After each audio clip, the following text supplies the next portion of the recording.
Heart Workshops, inspiring connection. Restore, renew, and reconnect in community. Live well, laugh often, and love much. Join our online connection circles. Be empowered in our virtual live events. Be a guest on our podcast shows. Hire us or be hired for speaking engagements. Enhance hope, health, and healing in your lives. Creating global connections. The Connection Show, sponsored by Braveheart Workshops, live with Jill Reynolds. The Connection Show, inspiring hope, health, and healing, sponsored by Braveheart Workshops, live with Jill Reynolds. And joining me today from Kansas area is Brenda Wood. Welcome to the show, Brenda. Thank you for having me, Jill. It's a pleasure. And I should say Brenda Ringwood. I always shorten it, so Brenda Ringwood. And I'd like the audience to know just a little bit about Brenda, so I'm going to read her bio to you so you know more about her as well. Brenda has been an entrepreneur since high school. She has seen some hard times and has survived cancer and other life struggles. She is a biologist who turned her challenges into a need for change. She is an artist, a speaker, and an author that made the necessary changes to achieve the success that others only dream of. Success isn't about money. It's about overcoming challenges and knowing true happiness. Stepping up to be the person you want to be, changing your actions and thoughts, and encouraging others to do it with you. So that is her bio, but she's also a reporter, which she didn't have in that bio, but I learned that about her just recently. So thank you so much for joining us, Brenda. Yes, thank you. Thank you. So what we love to do, Brenda, on the Connection Show, we believe that the stories in our lives and connecting those stories help the listener and those who hear those to see the similarities in their lives, and then instead of the differences, and then healing can also transpire those who hear your story. So what we love to do on the Connection Show is connect the dots of your life to what has brought you to who you are today. So if you're willing, we'd love for you to share a bit about who you are, the good, the bad, and the ugly, starting as little Brenda growing up and where you grew up and just what your life was like growing up, and then how it evolved into who you are today. You know, I had a wonderful childhood. I'm an only child. My dad was in the military, so we moved around a lot. And he was gone a lot, TDY. So it was a lot of, which means you're out on tour or in another country, you're out for training, you're out in the field for training. So in the military, a lot of the spouses, because now it's women and men, they're not with their family 24/7, you know, like the traditional job. And so it was a lot of times with just me and my mother, and we have a very close relationship. She's probably my best friend. But being an only child, people think you're spoiled. And I was to some extent, but my parents also made me work. I had to work hard. You know, I had to mow the grass, had to do the chores around the house. And when you live on a fort, you got to clean up dog poop because you can't have that laying around too. So I had the washing of the vehicles. All of that was my job growing up. And I hated it. I love it now because it made me a hard worker. And I've always worked hard. But because my dad was so strict and his job and the image that he had to uphold, he was always wanting me to be better. And I always looked at it as I wasn't good enough, and it kind of made my self-esteem low. But in reality, it also created who I am today because I realized he was really just wanting me to be the best that I could be. And so he was hard on me for that. And it took me a while to realize that. And so when you struggle with trying to uphold an image that you're really not, it creates falseness in your life. It really does. And so, you know, I had to learn that I just really needed to be myself. My husband finally one day said, why are you doing this? You don't need to, you're married to me. You don't need to make your dad happy anymore. You don't need to make anybody else happy. You just need to focus on what you already have and be happy yourself. And, you know, I didn't take it to heart then. I kind of was upset with him for saying it. But as years went on, I completely understood what he was trying to tell me. And I started to evolve the way that I thought about myself and my life. So, with that type of upbringing and childhood, Brenda, could you share with us a little bit of, again, that's the connection of the dots that I heard you is that of being not good enough, that of feeling like you had to be perfect, the perfect Mhm. child, that of hard work, and also the one that I really picked up on, and I'd like maybe you to evolve with because I think it has a lot of similarities with what people are going through today, is that of loneliness of moving, because you said you moved quite a bit. And so with the moves, I would envision there was a lot of adjusting to new friends and new neighborhoods. And when your dad wasn't around, missing him. So can you maybe expound a little bit of what that felt like as a child growing up? It's tough because you're in and out when you're in the military 3 to 4 years at a given post. I was fortunate in Oklahoma. My dad went to Korea for a year and then came back to Oklahoma. So we were actually there for 7 years, which was the longest we were ever at one place. But if you're not outgoing and you don't know how to talk to people and you're shy, it could be horrifying to a child. I fortunately was not shy and I could speak to about anybody. So that didn't necessarily hurt me. But the relationships, of course, when I was growing up, we didn't have cell phones and Facebook and any type of social media. So if they moved and they didn't tell you where they moved to and changed their phone number, those people were just lost. You just didn't hear from them again. And also, sometimes you meet people and you have this acquaintance with them, but then you become really good friends with them like 6 months before you leave. And so those were the ones that were really hard. But it also forced me. I do sales. I've done sales all my life in any type of business. If you don't have any type of sales, you're not going to bring in the income, right? So it forced me to be able to do sales, to get out there and to talk with people and to bring in the income that I did with whatever job that I had. But I will tell you that my low self-esteem caused me to start drinking at the age of 13. Mm. 13 years old, as freshman in high school, and I drank until I was old enough to drank, and then I stopped. I started having kids, and I just decided that that wasn't what I need to do anymore. But to live as a teenager with a drinking problem, of course, I wouldn't have admitted at the time. Um, I became that kid that your parents fear that your child's going to turn into. And I didn't listen to their advice. I didn't care about their advice. And the drinking kind of made up for whatever I thought I was missing in my life. And in reality, I wasn't. I had everything. Mhm. I even had my own car. I had a job. I had spending money, gas money. Mhm. My parents always made sure I had great clothes. I never went Now, how without. how did you feel though with your dad being gone? Because you said he went to Korea Yes. and he was Mm-hmm. gone for a year. Now, was he in the part of the military where he actually was in active duty as far as the wartime of Korea, or was it more of a desk job? No, it was afterwards. My dad did fight in Vietnam, though. I was born when he was in Vietnam. Okay. So, I mean, he has fought in a war. He did 26 years in the army.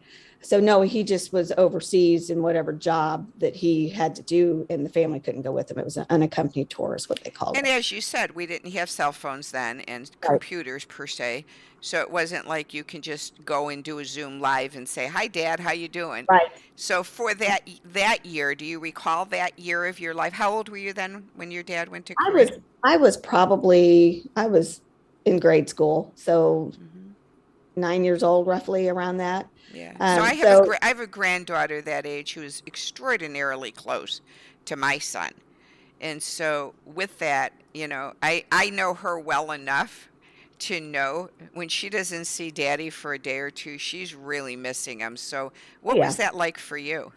it was tough because he was gone a lot. So, and I'm not going to say I didn't miss him, but what was harder for me was seeing my mother doing everything by herself, and trying to make sure that I didn't cause her any more grief, because she was the one that was really the one that was lonely. Her husband's gone. She's stuck here paying all the bills with the kid and animals and whatever else is going on. She's basically a single mom at that time. Hmm. And, I hated seeing her go through that. And when they would hang up the phone, I would see her cry, and coming back from the airport of dropping them off. And so, as a kid, you pick up on that kind of stuff. And, I felt bad for her. So I tried to Now, add more did to you it. feel like, did you ever experience this when that was going on for you as a little girl? Did you find yourself sometimes, uh, I think the word that they use now is parentification. Did you find yourself sometimes parenting your mom and Yes. comforting her and being kind of a mom to her? Yes, and at that age, you're so young, but you make sure you pick up your room, and when they tell you to do something, you just go do it without giving them any grief. And if my mother would cook, and she'd always take me to the places I wanted to go out to eat after church and things like that, but I always made sure that it was easy for her. Oh, I just want some grits, or I just want a hamburger. I don't, we need the full meal, because I just felt like I didn't want to add any more to her stress. So yes, And, I can see that. yeah, and do you feel like when she would cry, would you kind of comfort her and stuff when she was crying? I didn't, because I didn't want her to know that I saw her. Mm, I okay. kind of, I didn't want to make her feel bad that I would see that. So I did not on that one. Now, do you feel like you held back your emotional pain around her so she didn't see that you were sad? Oh, absolutely. Yeah. Yeah. Hmm. So you learned at an early age to exile your sadness so it wouldn't become apparent to your mom, where she then too might have felt that she didn't know what to do to make you feel better. That's right. And I tell people I hid from myself, even, Hmm. because you put up these barriers and these walls that you really don't want anybody to know what's true, what's really going on. So you pretend everything's okay. Yeah. So you have that mask that you wear, and so you come across as being very self-sufficient, very perfect, very, very high self-esteem, even though down below you're dying inside. That is the truth. Yeah. That Well, is I the truth. find your story fascinating in one aspect, especially one aspect that really resonates with me when I do these interviews, Brenda. Um, and that is, I actually, I don't, the word is not excitement, because that's not the right word at all.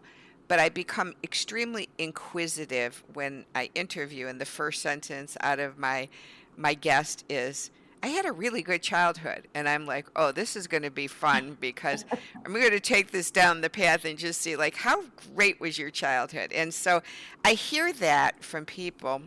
And then just from speaking to you, there was loneliness, there was stuffed emotions, there was low self esteem, there was the feelings of not being good enough, there was the feelings of having to be perfect. And yet, when we start the interviews and someone says, I had a great childhood, and then you come out with that, I'm like, oh, yeah, that was really great, wasn't it? That sounded perfect. that, But my parents really made sure, I had the great toys, the clothes. They really took care of me. They were at my sporting events. They were. My mother always took a job in the schools that I went to, so that she would work there, so she could always be around me and know. Mhm, Even in high school, that was kind of weird, but mhm. Yeah. but she was always. They were always there for me, Hmm. and it was my own feelings. They didn't really cause them or traumatize me. It was just the way I felt, and instead of talking to them about how I felt, I just kept it all inside. Hmm. So But we learned that those though, because so let's take this a little bit deeper, if you don't mind. In the experience that I've had through working with others and talking to others, I had the privilege, and you're a reporter, so you're good at digging into story. Um, when I was in the 80s, I had the privilege of going to Nashville, Tennessee, Brenda, and going to the first ever national conference for codependency. And they mhm. had the who's who in the recovery community. They're all the top renowned authors. And the one talk that happened that they shared, on that weekend or 4 days that has stayed with me for my whole life, and I'll never forget it, was Sharon Wegscheider Cruz and Virginia Satire were kind of like the who's who in codependency recovery and sculpting the family tree, the responsible child, the lost child, the mascot, and scapegoat. So they created that modality of healing and recovery. And they had a talk that was phenomenal, and it was called Codependency in the Looking Good Family. Mm, And what I got gathered from that is, again, when someone says, I grew up in a really great family. And so the first thought is, aha, codependency in the looking good family. And so as I evolved in my own recovery and growth and learning and healing, um, I came to find a great definition of codependency is when we allow people, places can be the military, church, right. our job, or things. Things can be drugs, alcohol, sex, gambling, food, compulsive shopping, whatever it is. When we allow people, places, or things to become more important than ourselves, then we lose our identity. So Absolutely. is it necessarily that we dig into this to blame our parents? No. It has nothing to do. But is it imperative for our own growth to dig into this codependency in the looking good family to see the patterns of when we became maybe the doormat or the controlling person, because the two um, perils is of codependency is usually a person becomes a doormat and people walk all over them and they get into abusive marriages or relationships, and or they become controlling. They want to control everything around them because sometimes their life feels out of control. Yes. And Hmm. so as we grow up, we bring that into our lives. And like you said, at 13, things become out of control. So you start drinking to numb out, or you may self-starve instead of eating, or binge eat, or whatever it might be, or shop too much, or buy everything and put it on your credit card and you don't have the money to pay, whatever it might be. So, do you see that that was maybe more of your pattern with your family, like you said, was very loving? So, none of our lives have to be about let's point our fingers and throw our family under the bus, because it really isn't about them as much as it is about us, so that we don't lose our own identity. Right. I've, I probably am a control freak. And mainly just because of the jobs I've had. I've always been in a boss position. But in the home life, really Dennis and I, my husband, we married for 34 years. We really did everything, pretty even keeled, 50-50 with the raising the kids. And if somebody was sick, the other one took over. If somebody had to work, the other one took over. And we were made sure we were always around with our children. His childhood, now I could tell you some pretty sad stories, but he's very close with my family, even over his own, because of that. But at the same time, yes, it triggered me to control, to want things done my way, so that I don't even really know how to say why, because it just happened. Hmm. But Hmm. yeah, control. Yeah, I still have issues with controlling things. Yeah. I can't have an assistant because I'm too controlling, and I Yeah, keep yeah. everything up here, and it would be really I'd have hard to for take somebody to too do long that. to explain it to him, so I Yes, might as well do it myself, right? exactly. That's Exactly. exactly right. Yeah. Hmm. Well, I've done a lot of stuff with a modality of therapy, Brenda, called internal family systems and burden release. And I don't know if you've ever seen it. If you have, you'll understand. Have you ever seen the animated Pixar film Inside Out? No, No, definitely rent that or get it I on will. Netflix. It's an amazing animated cartoon that you would think is just for children. And so, as you were speaking, and when you watch it, you'll see the different. It's called burden release. The different parts that come into our lives, and then how our worlds. can fall apart and cave in if we don't come to a conversation of connection with those parts that need attention. And Right. so, as you spoke, as internal family systems says, there'll be the first one is the protector, the manager. The second layer is the firefighter that helped to keep the protectors and managers from not going totally out of control Mhm. or hidden, and they stand behind it trying to keep it, I keep the fire out. And then the last one is the exhaled part. So as you were speaking, the layers that I heard would be like the protector and manager would be that perfectionistic, Mhm. controlling, got to get it all done. Keep it going. I mean, keep the balls Yeah. going. I got to keep the balls going. The house has to be just so, Yeah, just and the everything. Yeah. smile on the face, and Mhm. got it Right. together. Everything's going great. Behind it could be that firefighter who might be feeling a little bit of I'm not good enough. I got to be good enough. I sometimes feel lonely. Things feel sometimes unmanageable. So that firefighter sits there and says, "But I got to keep the control going, so I don't feel those feelings." And then the exiled part from your childhood was that sad little girl who just maybe needed to have roll up on mommy's lap and just say, "I really miss dad," or "I'm really sad that you're sad too," whatever.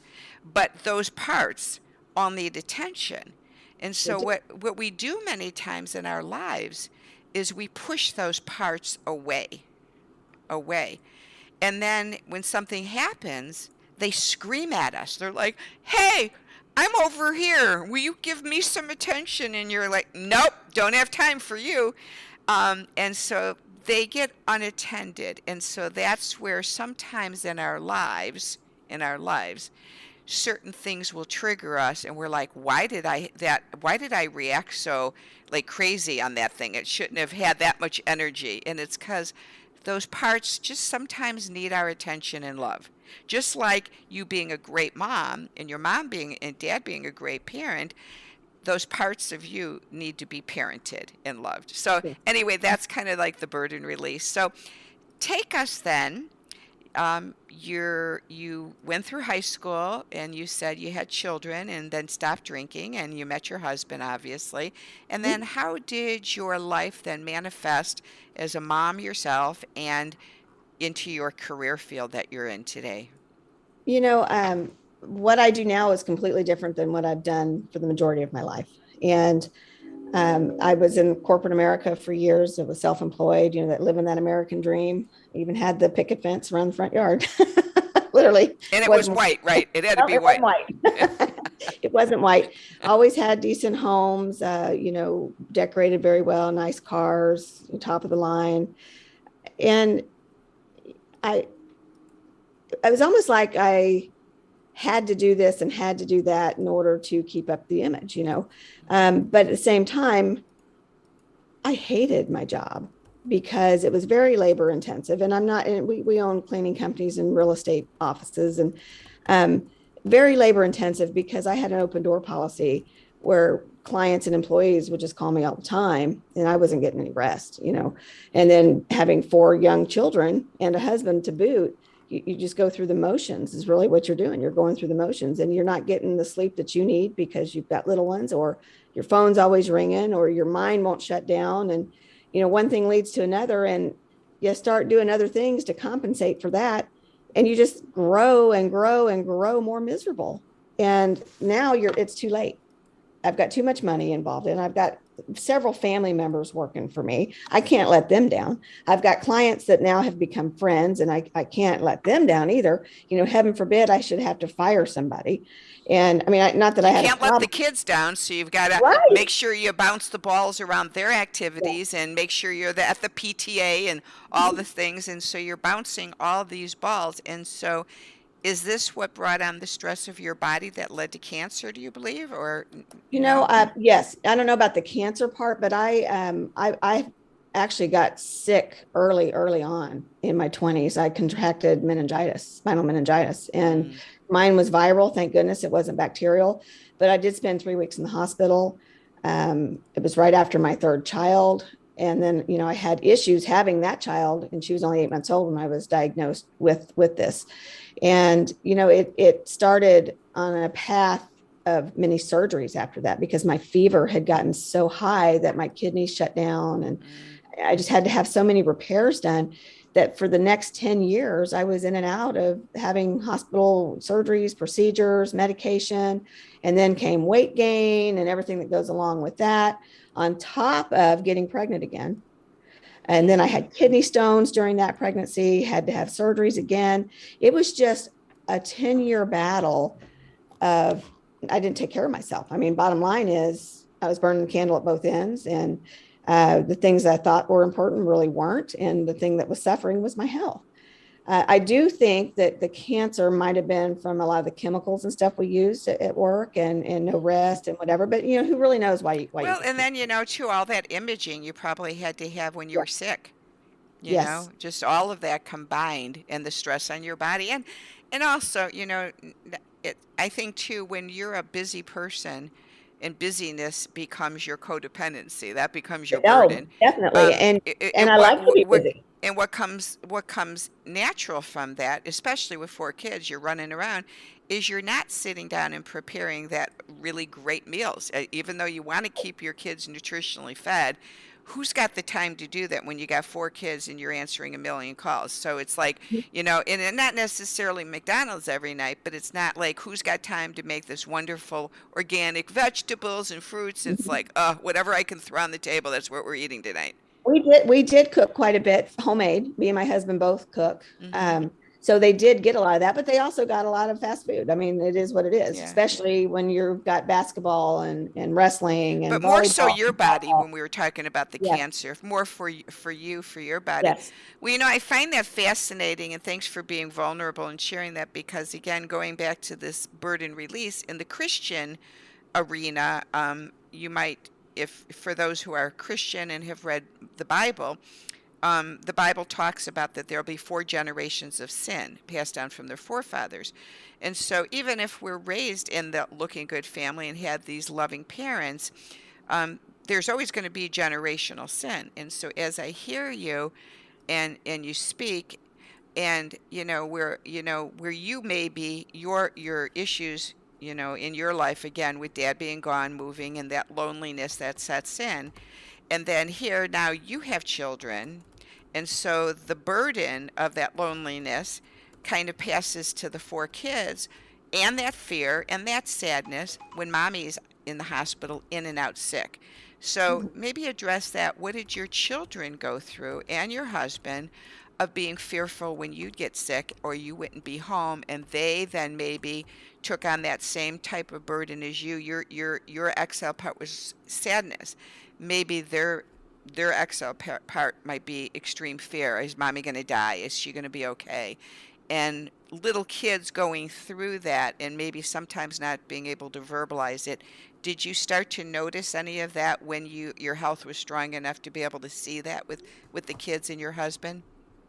My mom and dad were always there with my kids. It's almost like they had a second set of parents. Hmm. So they were always surrounded with family, and they were so young when I first started getting sick. I don't think it really affected them because we didn't really tell them.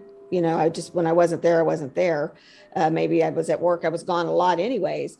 And when I was home, instead of recovering and resting, I was up cooking that dinner and stuff, with incisions in your belly and everything else that you got going on. So that didn't help my medical any, but I did that so that the kids wouldn't see that there was a problem. Now, when I was diagnosed with cancer, 2 of my kids were already out in college and 2 were in high school. So yes, that did affect them. And we were Hmm. just completely honest with them about that because they were old enough to know. So So I yeah, find it that was, fascinating. Like you were saying, like when your dad would go off like to Korea, and your mom would, you see catch your mom crying, but she didn't want to show it, and here you are, masking that you're in pain and you've got yes. stitches. And so I find that, isn't that amazing how we do that in our lives and we don't know. I think that's what's so fascinating about, and God knows us so divinely, and I think that's when scripture talks about that 4 generations. We Absolutely. get so used to our burdens being carried on, where mom goes in the corner and she doesn't let you see you crying, and then you go and keep cooking and don't let anyone know. I'm wide open with stitches and I'm hurting, but I'm not going to let anybody know that I'm And in pain. I did the same thing. I went back to work before I should have. I Yeah. didn't want anybody to see it. Even going through chemo and radiation, I went to Yeah. work, and I probably should have stayed home, but I went to work. Wow. Isn't it amazing what we do? So, Yeah, but this is the cool part about burden release stuff. The cool part, I think, and I love it scripturally even, is when you take the time to give those parts some acknowledgement to be seen, like you are doing today with your vulnerability. You can take those parts and bring them back generationally. Your from your kids, like your kids maybe having that burden of either hiding their sadness or hiding their fear, and then bringing it back to you, and then you bring it back to your mother, and she brings it back to your grandmother, who brings it back to your great grandmother. And right, so when it comes back generationally, Brenda, the cool part is then you have the space to bring in the blessings, and you can bring the blessings generationally in, that of connection and of slowing it down, and right. releasing sadness to joy. So you can bring the blessings from your great grandmother to your grandmother, and bring joy to your mother, and joy to you, and then joy to your kids. And it's just a beautiful mental state, because I know we did the mental state with Dr. Freeland, and just bringing that beautiful mental state back into wholeness in our lives. Absolutely, Yeah. absolutely. And I think I had a lot of stuff happen just in the last 10 years that had me focusing on where I needed to change and what I needed to do to be a better wife, to be a better mother, even to adult children. And my son actually said this to me the other day, and it was ouch. He says, "You're a better mom now than you were when I was growing up." Mm. And I got to thinking, man, you don't know what I sacrificed for you. You don't know how many hours I did not get to sleep because I was at your ball games or whatever. But he didn't know that. He didn't know what I was doing. He only knows now that I just want him to be happy, and I do anything I can to help him and give him what I don't give him advice unless he asks for it either. I don't really try to pressure.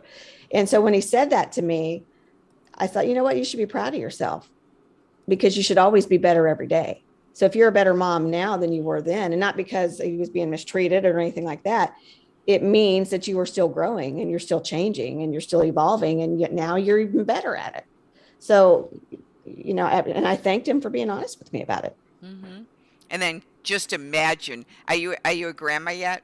Oh yeah, I got 3 and 1 on the way. Yeah. Mm-hmm. Oh, yeah. I met you. I met your little 2-year-old the other day. I forgot. So then I bet you're just an amazing grandma. Completely different than as being a parent, because I watch Dexter a couple days a week. So I do have to discipline, because I can't chase and run them, and I have to make them listen. And with 4 of them, I made sure I wasn't going to run them either. So no meant no, and you delivered what you threatened. And so sometimes you have to be that way with the grandkids, but at the same time they get to go home. So if you don't care if you feed them that candy, not that you don't care, but you try to listen to what the parents say. But it's just completely different. It is Yeah. just different. It's a different kind of love. It's a different kind of discipline. And because you've already been there, done that, you already know what works and doesn't work. So you get to apply it that way instead of experimenting. Because let's face it, when you have your own kids, you're experimenting. you're learning as you go. Well, what's interesting raising or being a grandparent and babysitting or being around them is what I've noticed, and I don't know if you have. I'm very super aware of their emotions now. Yes, me too. Like so aware. So like if my little granddaughter would be crying because she misses her daddy or mommy because they, went on a 10-day trip to Hawaii, and she's in bed crying and missing her, instead of me, like how you said, brushing it aside and go, oh, it's no big deal. She'll be home. I know you did a, I've learned to be able just to lay with her and said, oh, doesn't it feel good to cry and get that Yeah. sadness out of your body, and just talk to her, and she'll look at me and go, it's okay to cry, Grandma. I'll go, yeah, it's so hard when you miss your daddy and your mommy, and I just want you to know you can cry as long as you need. And she's like, really? Yeah. and it's so different than what we than what we Yeah. brought ourselves up to be, and we're like, wow, this is like really cool. I'm learning this. Well, it's like my dad, once my kids came, I was like, where'd my dad go? Because you weren't like this when I was growing up, Yeah. completely different.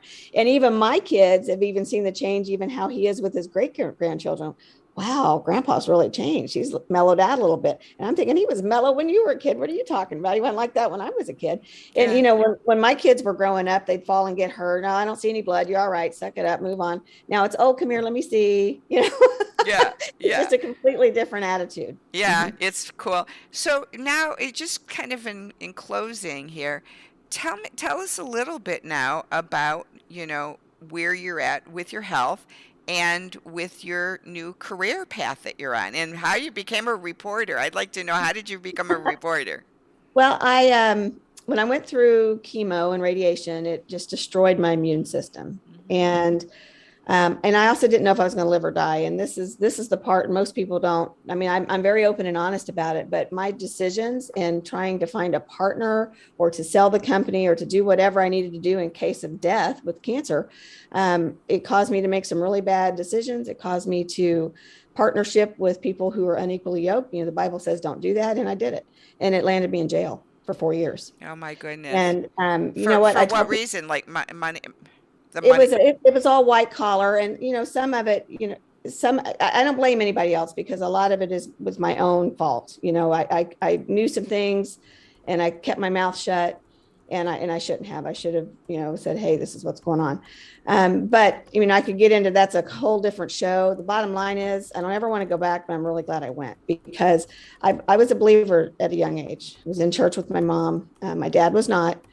So we were in and out. So when my dad would come home, then we didn't go to church. When he was gone, we would go back to church. Rededicated my life when I started having babies. And we were always in church, Awanas, women's ministry, Sunday school, whatever was going on in the church, we were there. And I'm thankful for that, because it was all that scripture and everything I had learned about growing up with scripture that got me through those 4 years. And I was there because I was fighting my case. So that's, like I said, it's a whole different ball of Now, wax. was But your children born at this time? Had you had your children at this time when yes, my children were all grown when this they were happened. So okay? Now, yes, now so I your didn't. husband and you were both in partnership too. Did he also have to go to jail or Oh, just no, yours? no, he wasn't a partner in this. It Oh, was in this. completely. Okay, this was a whole different thing. Okay. Right, Okay. right. No, they didn't even question him. He was so far removed from it.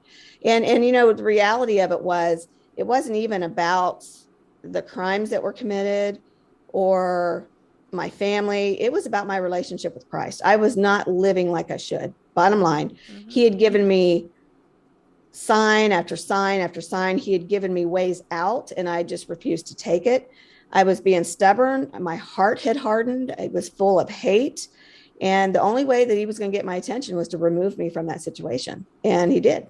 And Hmm. because of that, I went on, and I never did have to go to prison. I was finally ended up signing a plea to do 78 months. I only ended up doing 44. I got out 34 months early, and that's unheard of, especially in the federal system, because mine was with the feds, because my heart was ready and I had changed. God really worked on me. And I was so angry when I went there and blaming everybody else. And I refused to look at myself. And so I started writing. I've always wanted to write books. So I said, I'm not going to let this be a waste of my time. Literally, you have time. So I started writing a fiction book, and I took all of my anger out on these characters in this book. And the characters kind of represent some folks that, kind of some of the things that actually happened to me. And I took them out, and it's about a female serial killer, and she kills them all off. And Hmm. she kills off these people who wronged her. Hmm. And through that, I was starting to heal, because I also journaled my experience and my thoughts and, Hmm. what was going on. And about a year later, I finally listened to bot radio and the Christian music stations, was reading my Bible. I knew what I needed to do. I was fighting that. I was struggling, and finally got on my knees and truly repented. and doors just started opening for me because instead of blaming others, I was looking at myself. I was looking at myself to see where I needed to change, how I got myself in this situation, why I was making the comments and stuff that I was doing, the things that I was doing, and the lies that not only that I told others, that I told myself to try to justify. Mm-hmm. And when I finally stopped doing all of that, I had peace. I had peace in a jail cell. And I started talking and sharing the Bible with others. And I was there for a reason. My purpose to be there was to reach some of the girls that probably never even had heard or seen a Bible before. I was the only Bible that they knew. And it was my history of being in church and knowing where scripture was and how to apply that scripture that brought me back. And, it says when you train a child in the Lord, and when they grow up, they won't depart, they'll come back to it. And I'm paraphrasing, of course. And then that is so true. And those doors opened for me. My prosecutor listened to my attorney-client phone calls, which is against my rights. He had to let me out. God found a way once my heart had changed, not just my heart, but my actions, my soul, everything about me. I had replaced that with him instead of. Because of um, because of the prosecutor doing criminal activities, which he shouldn't have They're done, not always right too. it set you free to come out, and it was God's timing to say, okay, you've been reconciled now, and so I'm going to set you free. And at that point, it sounded like you started to let those offenders, the people who had offended you, you started to let them free in your mind as well. I did. And, that's the next thing is I forgave them. Yeah. They didn't come to me and ask for forgiveness. They hated me, but I forgave them. I forgave myself. And then that opened up doors I loved them instead of hated them, and true forgiveness. If I see them, I want to go up and hug them. I don't hate them anymore. Now, do they want to hug me? Probably not. And also part of that, when I came out, I had to make amends with everybody. I felt in my heart that I needed to do that. So I contacted them. If they wanted to see me, I would see them. Some of them didn't. They never replied to my text. But that's all you're responsible for, is just to make the door open, and you're not responsible for them. And nor when you go to make amends, it should never be about that they're going to say, "Oh, I forgive you." It's more, I got to clean up my side of the street. Period. I can't worry about them. Exactly. Yep. And I needed to focus on my family, and that change needed to happen, because I owed it to them to be the best that I could be. I owed it to them to change and become the person who I pretended to be, to actually become that person. And it took time. The things I'm talking about happened years ago. Okay. So when I got out, I got my book published, and I started trying to make amends. And then I decided, when I was in there with a lot of these women, they were so uneducated. And I don't mean in school. Mm-hmm. They were uneducated in the process of growing themselves, or fighting their case, or knowing what the law said about this. And I said, I'm gonna do a little ministry with them, and I'm gonna try to encourage them, and I'm gonna help educate people about incarceration in the process. So I got on a Facebook group with the Kansas Coalition for Sentence and Prison Reform. Got to know Brandon Parks, who is the founder of it, and one thing led to another, and now I do the field reporting for them. And we try to educate the public on some laws need to change. Am I for incarceration? Yes, I am. People say, well, most people who do this are, they're against the police. No, the police need to be there.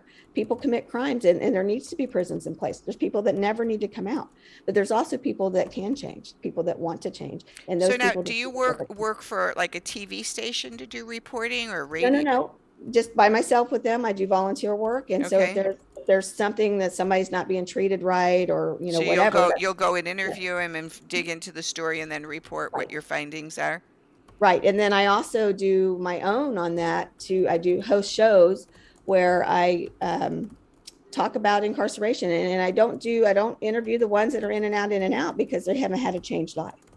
I interview the ones that have come out, changed, made something of themselves. And the true essence of incarceration has always been, it's supposed to be about reform and changed hearts. And if you're not changing your heart, you're just being institutionalized, because you're not reforming. And so tell us then about, you came into this new awakening of changed hearts, and you've got something coming up that deals with changed hearts. I do. I speak a lot about, I do a lot of motivational speaking on true change and wanting to be better, wanting to go out and live that dream. And because let's face it, if it's something you really want, you're going to find a way to do it. You're going to find the money. You're going to, if you really want to lose weight, you're going to get on that diet and go to the gym and exercise. You're going to do whatever it is to reach those goals. If you don't really want to do it, then you're just not. So I wanted to help people to obtain those dreams and goals and make them happen. So, I hold some classes and do some one-on-one things with folks to change their mindset and the way that they think. So now we do these events about becoming the best you. And the conference that we're having now is becoming the best you that you can be. It's always the name of the event, but this time it's overcoming challenges. So, and it's not about incarceration. There's some folks that have been through incarceration on there, absolutely. But, incarceration comes with fear. It comes with self-doubt, self-pity, low self-esteem. Many things can incarcerate you to keep you where you are from moving forward. And just like you have a book about being stuck, that we want to get them unstuck. That's what we want to do. And so we have folks that come in that have lost a kid or that was heavily into gangs and how they changed their life. We have a lady that speaks about she was kidnapped and tortured and whatever goes on, and she survived. Now she goes out and helps other victims. We have a man that doesn't have any arms and legs that travels and works on a farm. He does all this stuff by himself. There's just so many people that have overcome the challenges that they teach us how to change that mindset to do it. Mm-hmm. You see people say, I want to start my own business, but I can't give up my job because I have this large mortgage payment. Okay, well, maybe you need to sell that house and get a smaller one and then free up some of that money to go start your business or to write that book. And if you're happy with your job, that's great. Maybe you just need to be a better spouse, a better mother, a better grandchild, a better sister, whatever it is you want to be better at. It's about the mindset to do that and to change the heart. And so when is your event? We have one in November. It's virtual, and there's over 30 people speaking in that one, November 5th through the 7th. You can go to comechangeyourlife.com. Is that this November? It is. Yep. Okay. And then we have in person February of 2022. And it's in Overland Park, Kansas. And it's 3 days. A lot of the same speakers that will be there virtually will also be here. And then there's different ones, but it will be longer, more in depth because it's in person. We're going to have workshops. There's going to be a boutique shopping area, a black tie event where we're going to come and we're going to celebrate that change. And I tell people, you can't say you're going to change and then go out and teach it the next day. Yeah. Okay. You got to have that track record, that proof that you have changed. So my transformation has been coming over years, not days, not months, not weeks. It's years in the making. Yeah. I have been changing now for 7 years. That's great. So I come and I teach that. And, it's nothing but it's all the power of Jesus and the Holy Spirit in my heart that has without him, I'd probably still be sitting there. I would just now be coming out. Yeah. And I thank him for that I thank him for putting me in there because without that, he tried. He can do it, but I was just being stubborn. So he says, all right, I'm going to pick you up. I'm going to set you down where I was removed from everything, my family, everything. But you know what? Our family's still strong. That love is still there. My husband supported me. They forgave me. And we're at a better place because now that honesty is there. That realness is there. That rawness was able to come out. And we were able to heal together. And that's the real thing. When you truly forgive somebody, you're healing yourself. Yeah. Amen. And that's what had to happen. Well, what I'd love to do at this point is show everybody your bio. And so this is Brenda's, and I put down Wood. I didn't know there was a ring before. No, actually, my name is Brenda Wood. Oh, it is. Ring is my maiden name, so okay, I go with that as well. So Brenda Wood, and the landing page for the event you want to go to is comechangeyourlife.com, which is listed here. And it shows how to get a hold of her and how to register for the event. And what city is that? Overland Park, Kansas? Overland Park, Kansas. It's in the Kansas City area. Mm-hmm. Okay. All right. And the date again for the virtual is November 5th through the 7th. 5th through the 7th. Just go to comechangeyourlife.com for that. Friday night is free. So you can log in there. You don't need any credit card information. We're not going to hound you for money. Come and check it out. If you like it, then you can buy the other tickets. And you know what I tell people? If you don't think you need to change, then don't come to the event. So that's for the virtual. That Friday night's free. Yes. And then is that the same for the live too? No, the live you have to pay because we're including, there's dinners. You're Okay. getting fed at dinner Friday night. There's Okay. 3 meals on Saturday. Mhm. Okay, sounds great. So that's wonderful. I'm so grateful that you came on to share more about yourself and your business and just your vulnerability. It's just such a blessing to get to know you more. And so everyone, please go to the site if you can this week and register for that change event virtually and then the live one again for February. So thanks so much for joining me today, Brenda, and the audience. Thank you for having me. We loved it. Thanks a lot. Have a wonderful day. You Bye too. now.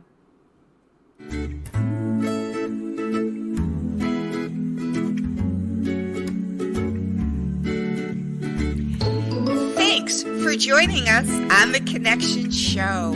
Let's connect now. Let's restore, renew, and reconnect in community. Enhance connection in our online connection circles. A place to meet up, gather, and feel welcomed. To join us, go to braveheartworkshops.com. Click on the Books Podcast tab, and then the Connection Circles drop down. On the pop-up, join our Connection Circles Facebook group. Our circles meet from 8 to 9:30 p.m. Eastern Standard Time.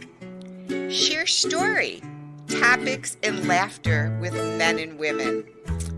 To learn more about Connection Circles, go to braveheartworkshops.com. Thanks for joining us on The Connection Show and have a great day.